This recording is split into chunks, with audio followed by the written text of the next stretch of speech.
The Griffs have been hard at work for the upcoming baseball season. Canisius College Baseball has become a top target in the Metro Atlantic Athletic Conference.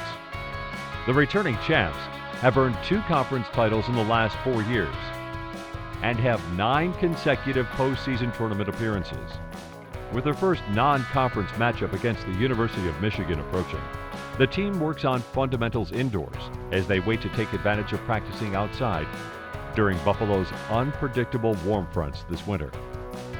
In all honesty, I don't think that winning the championship really has any bearing on what our approach or what our goal is going into the season. We start fresh every year. There's new faces, there's obviously returners. And we're just trying to start from ground zero and build another championship team. Even though we lost a lot of good guys last year, our goal every year is to win the MAAC championship. So, whether we finish in first or we finish in sixth, our goal at the end of the season is to win. That's what we're going to do. We've always felt like we've been the team to beat in the conference over the last few years, obviously winning 2 championships in 3 years, but we just kind of go out there and play our game, play how we know how to play, and first things first, and that's just winning ball games. I think the young guys always return with a little more comfort and understanding of not only the systems that are in place, but certainly the processes that we're trying to build upon. So I think that helps them. I think anytime you're dealing with fresh faces, they're still green and you're still trying to find a way to make that development curve speed along. I feel like even since I got here, we've always had a target on our back, just because we're always at the top. We're always in the MAAC championship every year. My sophomore year winning, I think 16 or 18 straight games going into the tournament. So I think, teams are a little bit afraid of us because they know, what we have and what we possess, and I think that's what kind of drives us to achieve the most we can.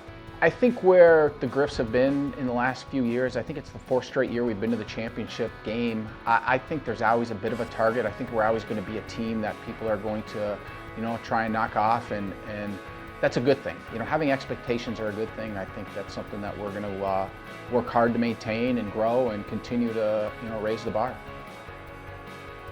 With opening weekend just around the corner, the Griffs work on weight training with Director of Athletic Performance, Sergio Marino. They look to turn the strength they have gained during the off-season into power and to ensure healthy and safe competition throughout the season.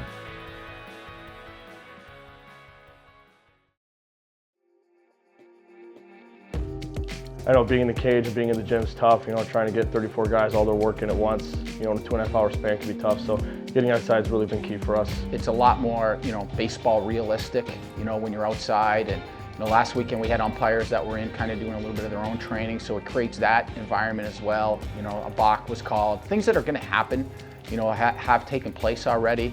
I don't think it will be as foreign, I guess, when guys step onto the mound or in the batter's box opening weekend.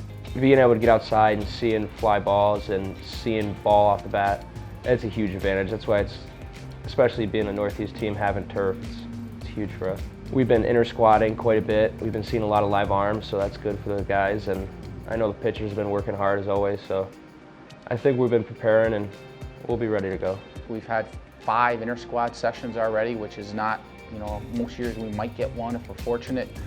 I think we're certainly a little more advanced maybe in the defensive and base running side of it because of our opportunities to get outside, but it's also resulted in us probably being a little more banged up than we have been in past years as well. Every day's a day to get better. There's stuff I can work on, there's stuff at least every day that some people are going to be working on to get better. It's been nice that we've been able to go outside, like you said earlier, for inter-squads and everything. It's, gives guys a chance to see, ball coming off the bat, how to read in the outfield. So, I think just everyone going about their day-to-day business, trying to get better is what's going to help us in the long run. The 2 staples are we trying to build incrementally our pitch counts on a week-to-week basis. We're trying to get our relievers prepared to go on shorter rest and multiple times in a week. And the other, I guess key is we're always trying to have as much of the pitcher-hitter conflict as we can, so that as guys enter the season, it's not their, they're not looking at their first couple of at-bats. I think when we get down south next week, guys will have had upwards of 50 live at-bats.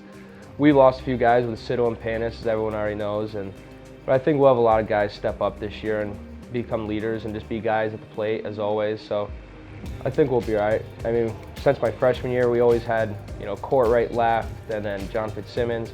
You always have guys leave, and you don't know how you're going to replace them, but someone always seems to step up here, and so I think we'll be all right. You know, we don't need guys hitting, 12, 13 home runs for us, like those guys did, but it's going to be a get them on, get them over, get them in kind of mentality this year for us because, we're not that big, powerful team that we were last year. So I think if we do that and guys know the roles and guys know what to do when they're up at the plate and on the mound, that we'll be successful in the end. You try to build depth not only in recruiting, but also in trying to, the development process that's occurring within your program and the guys that you have in place. I could tell you that for us, we've never tried to replace anybody. I don't think any of those guys that have moved on are replaceable. What we're trying to do is just get the supporting cast that's here now stronger. And if every guy gets a little bit better, then we're going to be stronger as a team. And it's not about trying to, fill one person's role. It's trying to get stronger as a team, and then it's up to us to try and use our strengths and use those as a catalyst for how we're going to be successful.